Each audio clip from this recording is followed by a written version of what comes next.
উপলব্ধি কথার ৪৫ বছর। আমি কিন্তু অনেকটা সময় উপলব্ধি কথার সঙ্গে জড়িয়ে রয়েছি। আমার একটি একক অনুষ্ঠান হয়েছিল উপলব্ধি কথার এই রবীন্দ্র সদনে।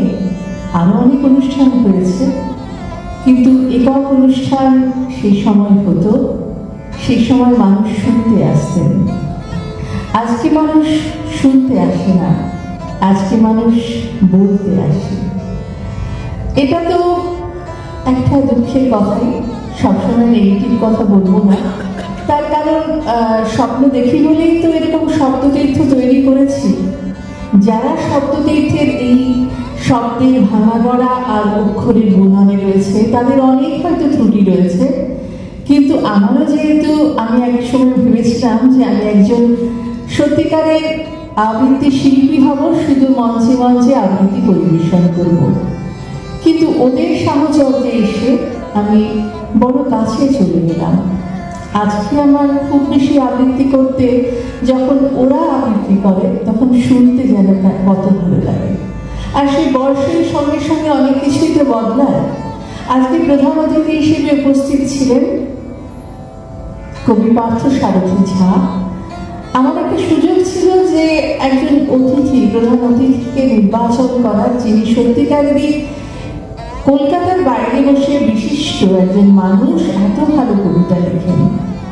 স্বাগত ভাষণে কেশব রঞ্জন কিন্তু তার উপলব্ধি কথার কথা কমই বলেছেন সবার কথা, এরকমই বলে থাকেন, নিজের কথাও বলেন না। এটা একটা জার্নি, কারণ ৪৫ বছর ধরে একটা লিটল ম্যাগাজিনকে টিকিয়ে রাখা সবসময় সম্ভব হয় না। জঙ্গলে এক উন্মাদিনী যখন কবি গিরিন্দ্রনাথ চক্রবর্তীর নামাঙ্কিত একটি অনুষ্ঠান করেছিলাম রবীন্দ্র সদনে, তখন কিন্তু প্রেক্ষাগৃহ প্রায় পূর্ণ ছিল। আমার সব আপনজন, নহিসা মান্না, এ সমস্ত অনেক কিছুই মাথা থেকে এসেছে। তা বিভিন্ন সংস্থার হয়ে আমি আবৃত্তি পরিবেশন করেছি। আসল কথা তো এটাও, সঙ্গে আরেকটি বড় কথা, আমি আমার পরিবারকে কখনো আমার এই কাজের সঙ্গে নিয়োজিত করি। আমার মা কিছু কথা বলে গেলেন যে তিনি আবৃত্তি করতে বারণ করতেন। কথাটা ঠিকই, কিন্তু অবশ্যই তার কাছ থেকেই তো শেখা, বাবার কাছ থেকেই তো শেখা, না হলে আমি কেনই বা আবৃত্তি করব। আমি মেদিনীপুর শহরে আমার জন্ম, মিশন গার্লসে আমি পড়েছি। সেখানে আবৃত্তি, নাচ, গান এবং তার সঙ্গে সঙ্গে কবিতা লেখা আমার বাবার সাহচর্য, এবং মা যেহেতু গান করতেন এবং স্কুলের শিক্ষয়িত্রী ছিলেন, তিনি একটু পড়ার ব্যাপারে কড়া ছিলেন, কারণ তিনি অঙ্কের শিক্ষয়িত্রী। সেজন্য অবশ্যই তিনি চাইবেন যে আমি ডাক্তার হই, কিন্তু আমি বিজ্ঞান নিয়ে পড়েছি। তাদেরকে একদম আমি নিরাশ করিনি, একদমই নিরাশ করিনি। আজকে কিন্তু তারা আবৃত্তি শিল্পী বলে গর্বিতই হন। আমার বাবা যখন আমার সব আপনজন শিশির মঞ্চে হয়েছিল, তখন আমার বাবা সাধারণত অনুষ্ঠানে তো কমই আসতেন, বলেছিল আমি আমার মা সদস্যদেরকে আমি দেখছিলাম। আমার বাবা মা কেউ কিন্তু আমার কবিতা কখনোই, এবং আমার পরিবারের অন্য কেউ আমার কবিতা কখনোই যে একদম নিজের মেয়ে বলে ত্রুটি ধরে তা নয়, কিন্তু ক্রমশ লড়াই করতে করতে একটা জায়গায়, হ্যাঁ এটা একটা লড়াই, এটা একটা জার্নি, কারণ আমি সাহায্য খুবই কম পেয়েছি। তবু আজকের প্রজন্ম এবং এই যে যারা আবৃত্তি করছেন, তারা যে আমাকে ভালোবাসছেন, এমনই বা কজন পায়। আর যদি আমি ডাক্তার হতাম, হয়তো অনেক পেশেন্ট আমি পেতাম, তাদের দেখতাম, কিন্তু এটাই বা কম কি। তার সঙ্গে আকাশবাণী তো রয়েছে, সেখানেও মনের মতন করে আমি শিল্প প্রদর্শন করি। তার মানে আমি রয়ে গেছি বাচিক শিল্পের সঙ্গে। আর এই জার্নি সেদিনই শেষ হবে যেদিন আমরা এই পৃথিবীতে থাকবো না। আমার সঙ্গে আজকে যিনি রয়েছেন বিশ্বজিৎ সরকার, তাকেও কিন্তু আমি এমন কথা বলতে পারি না, এটা বেশি অতিরিক্ত হয়ে যাবে যে আমি আবিষ্কার করি, কারণ তিনি নিশ্চয়ই বিশিষ্ট মানুষ। তিনি একটি অনুষ্ঠানে আমার ডেকেছিলেন, আমি নীরবে তার আবৃত্তি শুনেছিলাম। শুনে আমার মনে মনে হয়েছিল যে কলকাতা থেকে বাইরে যারা থাকেন তারা এত সুন্দর আবৃত্তি করেন, কিন্তু কলকাতার মানুষদের তারা ডেকে ডেকে নিয়ে যান, তাদেরকে কিন্তু কলকাতায় কেউ ডেকে ডেকে নিয়ে আসে না। এটা কেন হবে? আমার যতটুকু সামর্থ্য, কারণ এটা শব্দতীর্থ এই সমস্ত কিছু করছে, নিরলসভাবে করছে। আমি একটু গাছাড়াভাবে আজকে একটু দেরি করেই এসেছি, কারণ শেখরদা ছিল, কৈলাসদা ছিল, কেশবদা ছিল, তাই একটু দেরি করেই এসেছি। বড় ব্যস্ততা চলছে। তো এই বিশ্বজিৎ বাবুর সাথে যে শ্রুতি নাটকটি আমি করতে চলেছি, একটু সময় নিয়ে গেলাম শ্রুতি নাটকের আগে। জানি মানুষ আজকে বড্ড বেশি ব্যস্ত, তবুও আমার বলার কথা এই জন্যই যে এখানে কিন্তু আজকেই তোমাদের এই জার্নিটা শেষ হয়ে যাচ্ছে না। আমার অভিজ্ঞতা থেকে কিছু কথা বললাম। তো বিশ্বজিৎ বাবুর সঙ্গে এই যে শ্রুতি নাটকটি করছি, এটা কাজল সুরের লেখা। এটা ঠিক অন্যভাবে লেখা হয়েছিল। আমি এটি পাঠ করেছিলাম, খুব জনপ্রিয় হয়েছিল। তারপরে বাদশা মৈত্রদা বললেন, না না আমি এরকম, আমি দেখবেন গল্পটা যখন আসবে আমি এরকম ভাবে নেগেটিভ হতে পারি না, নেগেটিভ চরিত্র আমার নিতে পারছি না। তাই এই লেখাটি বদল করা হয়েছিল। কাজল সুরি করেছিলেন, এক রাত্রিবেলা লিখতে লিখতে ভোর হয়ে গিয়েছিল। সেই বদলটুকু আশিস জানে অনেক কথাই, কাজলদার কথা। আজকে আমরা চেষ্টা করছি এই ফোনের মাধ্যমে কিছু কথোপকথন করে নিয়েছি দুজনে, সেইটি এত সুন্দর লেখা। এবং দেখুন আমাদের বাচিক শিল্পের সঙ্গে যুক্ত, কেমনভাবে একজন দূরে থাকলে তাকে আস্তে আস্তে করে মানুষ ভুলে যায়, কিন্তু এখানে কিন্তু ভোলেনি, দুজনের কিন্তু মিলন হয়েছে। সেটা সত্যি হলো কিনা তার জন্য শুনতে হবে আমাদের এই শ্রুতি নাটক। তবে শুধু আমি কেন বলবো, একটু কথা বিশ্বজিৎ বাবুর কাছ থেকেও আমরা শুনি। শুভ সন্ধ্যা।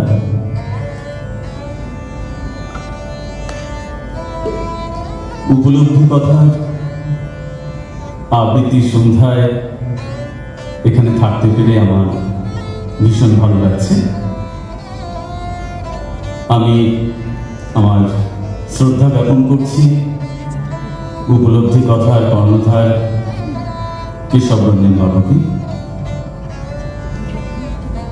আমি এর আগেও শব্দতীর্থের ছাত্রী মিঠুদি, কেয়াদি বা শুক্লাদি এদের সাথে অনুষ্ঠান করেছি। তবে আজকের এই মুহূর্তটা আরেকটু অন্যরকম, যেহেতু আজকে যার সাথে এই অনুষ্ঠান তিনি শব্দতীর্থের কর্ণধার ঈশিতা দাসধিকারী মহাশয়।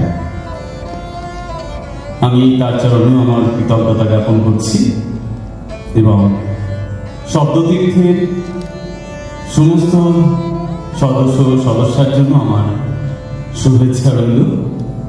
উপস্থিত দর্শক শ্রোতাদের আমার আন্তরিক শ্রদ্ধা। উপলব্ধি কথা শব্দতীর্থ যেভাবে সুস্থ সংস্কৃতির এই ধারাকে অব্যাহত রেখেছে, এভাবেই তারা এগিয়ে চলুক এবং রাজ্য তথা সারা দেশে এর এক ব্যাপ্তি ঘটুক, প্রসার ঘটুক, এই কামনা রইল। শুরু করি ইতি রাখা কাজল সুর।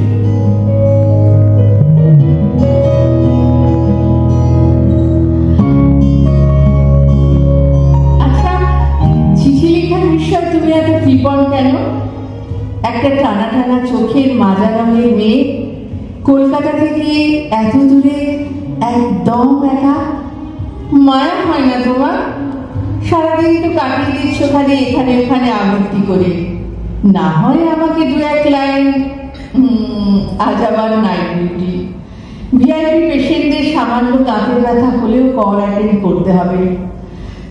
তার সঙ্গে রেটিনার জন্য ডায়াগ্রাম আঁকতে হয় ঘন্টা ৩-৪ দাঁড়িয়ে।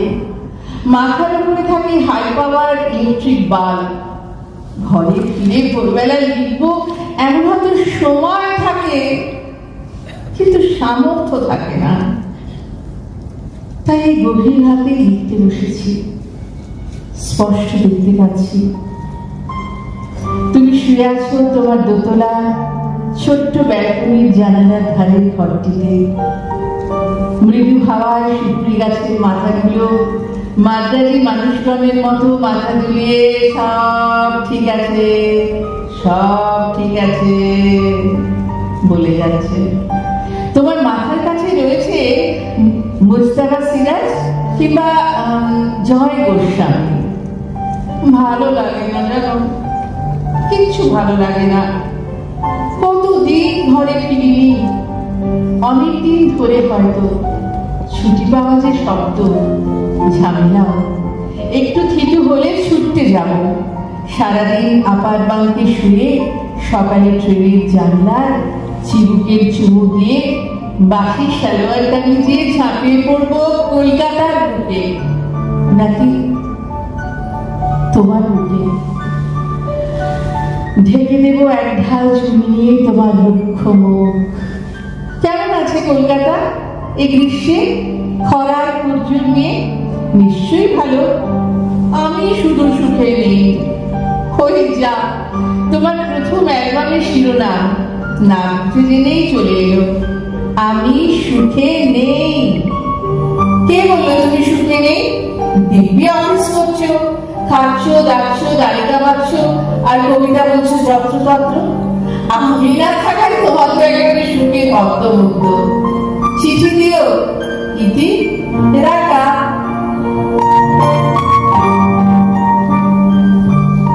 কাল অফিস থেকে বাড়ি ফিরে তোমার চিঠি পেলাম। আজ ভোরে সূর্যোদয়ের সঙ্গে সঙ্গে ঘুম থেকে উঠেই তোমায় লিখতে বসেছি। মর্নিং ওয়াকের বদলে মর্নিং লেটার রাইটিং। এর মধ্যে আমি যে চিঠি দিইনি এমন নয়। চিঠি পাবে না জেনেও লিখেছিলাম। পাবে না কারণ ডাক্তার ধর্মঘট চলছিল।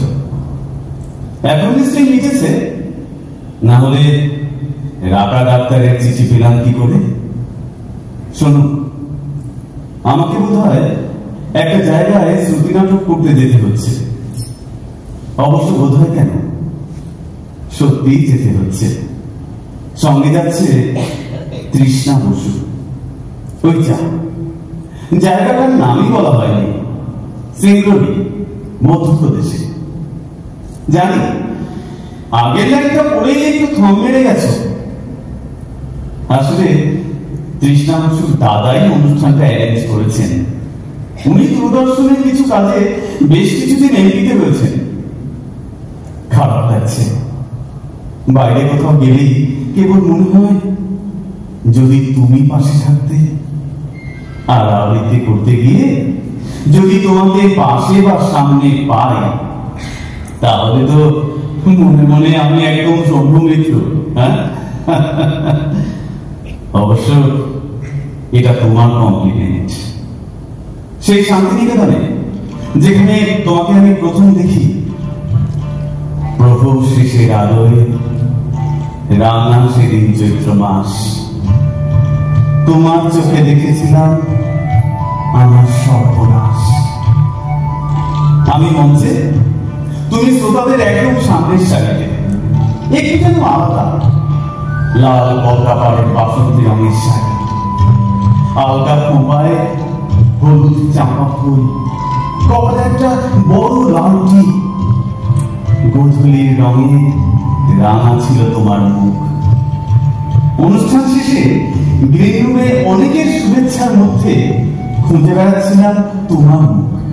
প্রিয় গেলাম, দাঁড়িয়েছিলে এক কোণে চুপটি করে। এগিয়ে যেতে অস্ফুটস্বরে বললে, অপূর্ব, একদম শম্ভু মিত্রের মতো। যাক, শোনো, মাঝখানে চিঠি পাওনি বলে বদলা নিও না। সিঙ্গলের ঠিকানায় চিঠি দিলে care of guest house, Coal India লিখো। প্রীতি রইল, আভাস। গতকাল ওয়ার্ড থেকে ফেরার মুখে একটা অমার্জনীয় অপরাধ করে ফেলেছি। তোমাকে লেখা একটা চিঠি ঠিকানা ছাড়াই ডাকে ফেলেছি। মনে আছে খালিস্তানটা মেরেছিলাম ঘুম চোখে। ঠিকানাহীন চিঠি আমার অপ্রতুল ভুলের সাক্ষ্য নিয়ে চলে গেছে? না, কোনো অচিন দেশে নয়, বাজে কাগজের ছুরিতে। তুমি এক বুক তৃষ্ণা নিয়ে সিংহলি যাচ্ছ, তৃষ্ণা বসুর সঙ্গে ডুয়েট। এর আগে তুমি অনেকবার পড়েছ, তবে বাইরে বোধহয় এই প্রথম। দ্বৈত পাঠ যেন দ্বৈত প্রেমে রূপান্তরিত না হয়। আচ্ছা, অনুষ্ঠানে না গেলে কি এমন ক্ষতি হতো? যতদূর জানি সিংহলি পাহাড় আর জঙ্গলে ঘেরা, আশেপাশে আছে নদী আর ঝর্ণা। চাইলে একখানি চাঁদও পেয়ে যেতে পারো, একেবারে আইডিয়াল। অতর্কিত বিমানাক্রমণের মতোই আমার মনে এখন শুধুই কালো মেঘ। কিছুক্ষণ আগেও ছিল উদার নীল আকাশ। তবু ভালো, ঈর্ষার আর্দ্রতা নেই, গুমট হয়ে আছি ঠিকই, কিন্তু বৃষ্টি হতে দিইনি। সকাল সন্ধ্যে হাসপাতালে কালে কমে কেটে যায় বেশ। রাত্রে কোন রকম হিটারে একটু ফুটিয়ে খেয়ে নিই। একাই থাকবো, একাই দুটো ফুটিয়ে খাবো। ওই যা দেখো, তোমার কাছে শোনা কবিতা চলে এলো লেখার। এখন যে ঘরটায় আছি না, সেটা একদম ছোট, অনেকটা নাজির হিকমতের জেলখানার কুঠুরির মতো। আজ রবিবার, আমাদের ছুটির দিন, সারাদিন অখণ্ড অবসর। Leisure is the time for doing something useful. আর আমার কাজের কাজ তো তোমাকে বসে বসে চিঠি লেখা। আজ একেবারে খামের উপরে ঠিকানা লিখে স্ট্যাম্প বসে তবে লিখতে শুরু করেছি। কেমন আছো? এই চেন্নাই শহরটা বহুদিন বৃষ্টির অপেক্ষায়। হয় না যেন ইচ্ছে, তোমার সঙ্গে তৃষ্ণা, আর আমার যে তৃষ্ণা মেটে না। যেমন ইচ্ছে ইতি রাখা।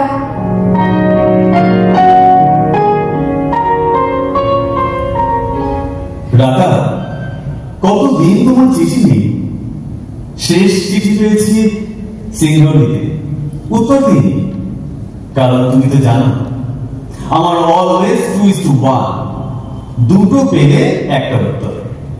ওতে করে আমার বুঝতে সুবিধে হয় আমার উত্তরের জন্য তোমার কতটা আকুলি বিকুলি। কিংবা এও হতে পারে আমার মধ্যে বোধহয় অন্য কোনো ভাইরাস ঢুকে পড়েছে। এইসব ভাইরাস মানুষের সুপ্রবৃত্তি আর মূল্যবোধকে নষ্ট করে দেয়। ইদানিং কবিতা আবৃত্তি করতে করতে বেশ একটু নাম হয়েছে। ডেইলি নিউজ পেপার গুলোতে এক একটা ছবিও কখনো কখনো এসে যাচ্ছে, সঙ্গে অনুষ্ঠানও বেড়ে যাচ্ছে। আর অনুষ্ঠান বেড়ে গেলেই অর্থ বেড়ে যায়, এবং অর্থই অনর্থ। না হলে তোমার অমন সুন্দর চিঠির উত্তর সঙ্গে সঙ্গে না দিয়ে 2:1 এর বাহানা দিই। কিন্তু তাই বলে তোমার কেন এমন হবে? না হয় আর একটা চিঠি লিখতে, নাকি তৃষ্ণা পড়ব? শোনো, নীরবতা শরীরে ভর করা দোষের নয়, কিন্তু জেনে রেখো সন্দেহের অপদেবতা কোন শান্তির সস্তা নিয়ে কিন্তু পিছু ঘটে না। আমাকে ডাকবে কবে? তোমার মাদ্রাজে নাকি চেন্নাইতে? তোমাদের হোস্টেলে এতই কড়াকড়ি, সমুদ্রের কাছে একটু আসতে বসতেও দেয় না। তা যদি দেয়, তবে আমার যাবার বাধা কোথায়? কবেকার ইচ্ছে তুমি আর আমি চুপচাপ সমুদ্রের ধারে বসে চাঁদের অমল আলোয় স্নান করব। এই তো সুযোগ, একটু ডাকুন আমায়। প্রীতি রইল, তোমার আভাস। চিঠি পেলাম আজ দুপুরে। দমকলের ঘন্টির মতো খবরটা পৌঁছে গিয়েছিল সর্বত্র। মনের সমস্ত আনাচে কানাচে মাঝে যে কয়েকটা দিন চিঠি পাওনি, তার জন্য নীরবতা, সন্দেহের অপদেবতা এসবের কোনো দরকার ছিল না। হ্যাঁ, চিঠি তো আমারই লেখার বেশি অভ্যেস। তা সত্ত্বেও জানো, আসলে শীতের নদীর মতো উদাসীন ভাবে এগিয়েছিলাম কটা দিন। কারোর সঙ্গে যোগাযোগ ছিল না, মাকেও চিঠি দেওয়া হয়নি। পুরো বাড়ির মতো জানলা দিয়ে বয়ে গেছে উদাসী হাওয়া। আমি ভীষণ কাজে ডুবে আছি। নতুন প্রজেক্টের কাজ, গবেষণা করবার স্পর্ধা অবশ্য নেই। ইদানিং মাঝে মাঝে ঘরে ঘরে কনজাংটিভাইটিস রোগটা দেখা যাচ্ছে। এই নিয়ে তোমাদের রাখা ডাক্তার একটা সামান্য চেষ্টা চালাচ্ছে। ইন্ডিয়ান কাউন্সিল অফ মেডিকেল রিসার্চের জার্নালে একটা পেপারও পাঠিয়েছি। এছাড়াও প্রাকবৃদ্ধ বয়সে ক্যাটারাক্টের কারণ হিসেবে কোনো এনজাইমের যোগসাজশ আছে কিনা তা জানবার চেষ্টা করছি। এরকম 63 রকমের চিন্তায় এক ঢাল চুল 3 ঢাল হয়ে যাচ্ছিল। সোজা সেলুনে গিয়ে দুম করে একদম ববকাট করে ফেরার পথে রোজকার নিয়ম মতো সমুদ্রের ধারে বসতে একটা বিশাল একদম পায়ের কাছে এসে শাড়িটাকে দিল। ফেরা ভেজা অবস্থাতেই তোমার চিঠি লিখছি। তুমি আসতে চাইছো? বাগান কোথায়? আমাদের গেস্ট হাউস তো আছেই। সামনে সমুদ্র তো আমায় রোজ বকাবকি করছে কেন আমি একা বসি ওর সামনে। তুমি এলে জানো সবাই খুশি হবে। চাঁদ, সমুদ্র, সবাই। তুমি কি তোমার ওই অমূল্য ফাংশন গুলোর মায়া কাটিয়ে এখানে আসতে পারবে? যেমন ইচ্ছে। হস্টেলের সুপার তো মাঝে মাঝেই ঠাট্টা করেন, বলেন তোমার একটা বয়ফ্রেন্ডও নেই। আর মাদ্রাজি ঢেউগুলো থেকে তুমি তো একটু বেশি দোষী দামান হবে না। চলে এসো প্লিজ। কবে আসবে জানাও, আমি ঘর বুক করে রাখবো। একদম ভালো ঘরটা, জানলা খুললে বিশাল সমুদ্র। ওই যা দেখো, তোমাকে অ্যাড্রেস করতেই ভুলে গেছি। সিঁড়ি ভাঙা অঙ্কের প্রথমেই গন্ডগোল। আভাস আভাস আভাস, আমায় তুই একটু ভালোবাস। তোমার থেকে শোনা শেষের কবিতার আদলে ইতি রাখা।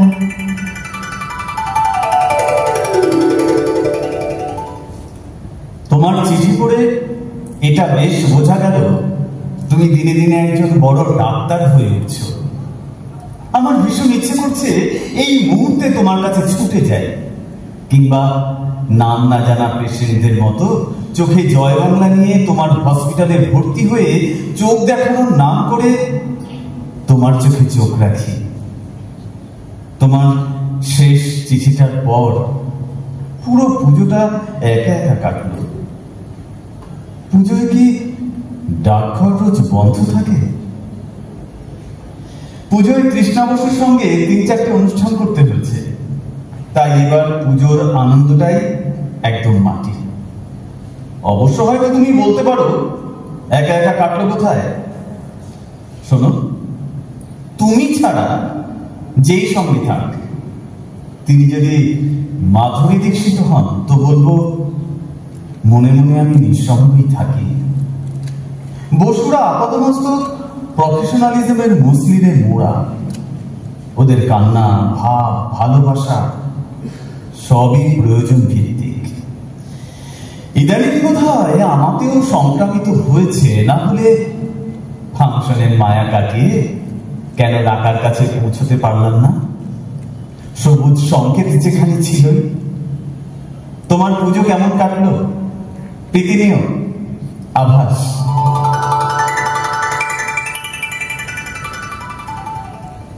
কতদিন চিঠি দাওনি? কি হয়েছে বলো তো আমাকে। জানো, শর্ত ভেঙে তোমাকে প্রায় ফোন করেই ফেলতে চাইছিলাম, কিন্তু কলকাতা থেকে ফেরার সময় তোমার সেই মজার সতর্কীকরণ, কোনো অবস্থাতেই আমরা কেউ কাউকে কখনো ফোন করব না, যা কিছু কথা হবে সব চিঠির মাধ্যমে। আমার পুজো ভালোই কাটলো।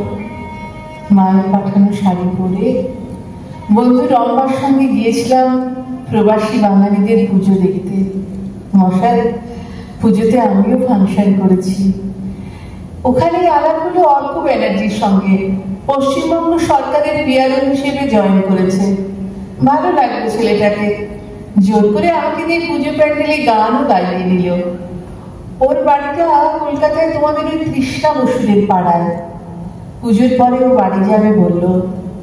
তৃষ্ণা বসুর সাথে ওর আলাপ আছে, তোমার নামও শুনেছে। চিঠি দিও। আজ হস্টেলের সিঁড়ি দিয়ে নামতে নামতে খালি তোমার কথা মনে হচ্ছিল। মনে পড়ে গেল তোমার থেকে শোনা অনেকে কবিতার মাঝে, তোমার থেকে শোনা শান্তিনিকেতনের কবিতা উৎসবে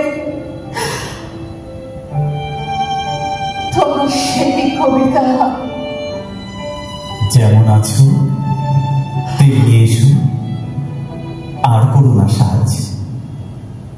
বেড়ে না হয় এড়িয়ে রবে, সিঁথে না হয় বাঁকা হবে। নাইবা হলো পত্র লেখায় সকল কারো কাজ। কাঁচল যদি শিথিল থাকে, নাইকো তাহে লাজ। যেমন আছো তেমনি এসো, আর করো না সাজ। এসো দ্রুত চরণ দুটি তৃণের পরে ফেলে। ভয় করো না, অলত্ত রাগ মুছে যদি মুছিয়া যাক। নুপুর যদি খুলে পড়ে, না হয় রেখে এলে। খেদ করো না, মালা হতে মুক্তা খুশি দিলে। এসো দ্রুত চরণ দুটি তৃণের পরে ফেলে। হ্যারব ওই আধার হলো আকাশ ঢাকে মেঘে। ও পার হতে দলে দলে বকের শ্রেণী উড়ে চলে। থেকে থেকে শূন্য মাঠে বাতাস ওঠে জেগে। ওই রে গ্রামের গোষ্ঠ মুখে ধেনুরা ধায় বেগে। হ্যাঁ ওই আধার হলো আকাশ ঢাকে মেঘে। প্রদীপখানি নিভে যাবে, মিথ্যা কেন জানো? কে দেখতে পায় চোখের কাছে কাজল আছে কি না আছে? তরল তর সজল দিঠি মেঘের চেয়ে কালো। আঁখির পাতা যেমন আছে এমনি থাকা ভালো। কাজল দিতে প্রদীপখানি মিথ্যা কেন জানো? এসো ভেসে সহজ বেশে, আর করুণা সাজ।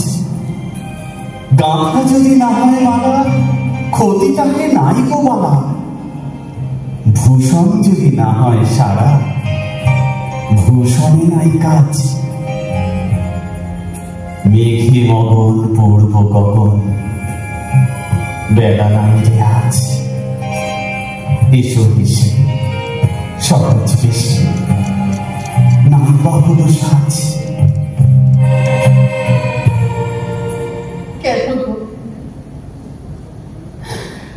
কেন তুমি অমন করে তাকালে কবিতার শেষে? কেন তুমি আমাকে দেখছিলে, আমার দিকে চেয়েছিলে? নাকি তুমি কিছুই দেখছিলে না? যেমন করে বড় শিল্পীরা কিছুই দেখেন না, শুধু ওপরে ওঠার সিঁড়িটা ছাড়া। কেন কেন কেন কেন তুমি আমার চিঠির উত্তর দাও না? বলো বলো কেন?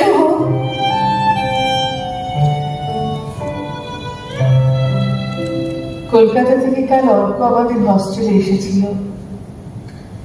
ইদানিং নানান সূত্রে ও আমার সঙ্গে একটু বেশি দেখা করতে আসছে। কিছু একটা বলতে চায়, বুঝতে পারি। ভীষণ স্মার্ট, ঘন ঘন সিগারেট খায়, অসম্ভব হ্যান্ডসাম। খুব আগ্রহ নিয়ে তোমার কথা শুনবো বলে ওকে গেস্ট রুমে বসালাম। তোমাদের খোঁজ নিতে বলেছিলাম, কিন্তু ও কি বলে গেল, তৃষ্ণা বসুর সঙ্গে নাকি তোমার বিয়ের ডিট ঠিক হয়ে গেছে।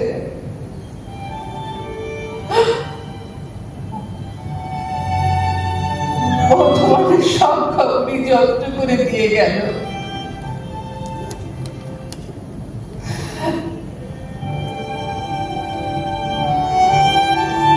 এখানে একটু এখন ঠান্ডা পড়েছে, সকালের সোনার রোদ ছড়িয়ে পড়েছে আকাশে আর সমুদ্রের জলে।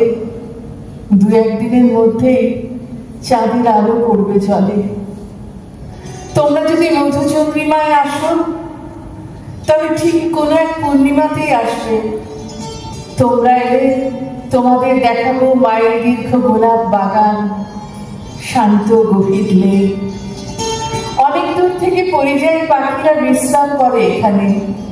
তোমাদের জন্য রয়েছে হাসপাতালে পায়ে চলা পথের ধারে পুষ্পিত অভ্যর্থনা। ধীরে ধীরে আমরা চলে যাব সমুদ্রের ধারে জ্যোৎস্না স্নানে। অনেকটা স্তব্ধ হয়ে হঠাৎ গেয়ে উঠব, আমার সকল নিয়ে বসে আছি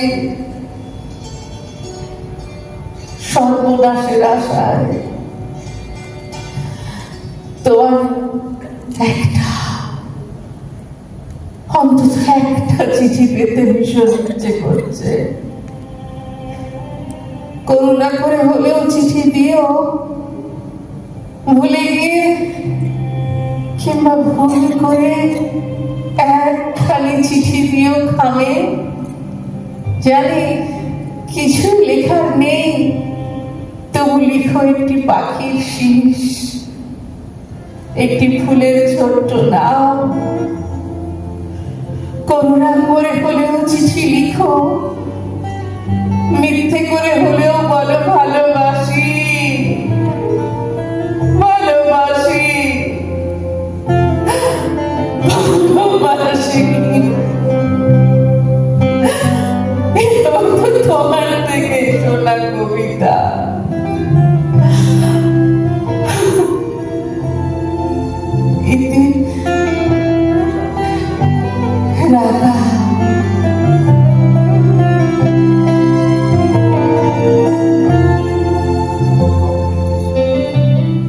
তোমার চিঠি পেয়ে ফ্লাইটের টিকিট কেটেছি।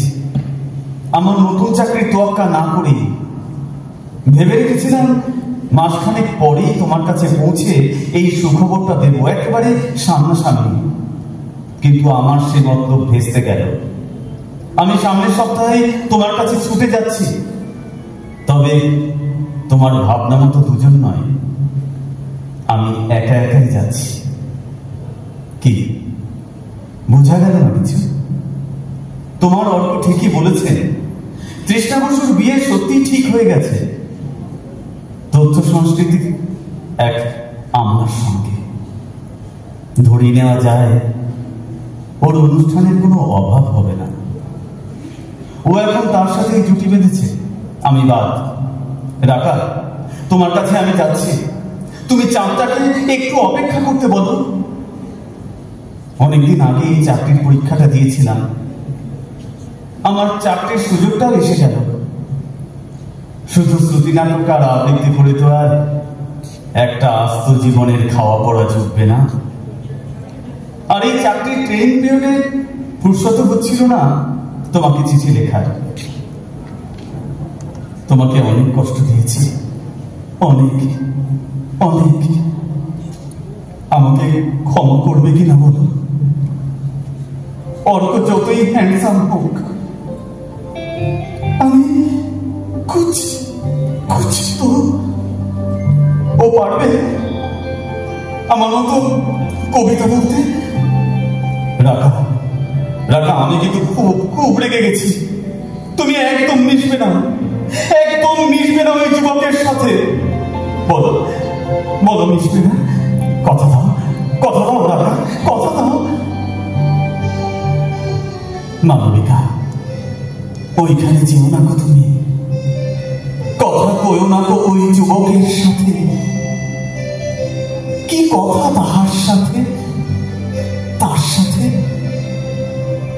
মালবিকা, জানো তুমি ঘামে কি নরম, সামনে দেওদার বন, আমি বসে আছি।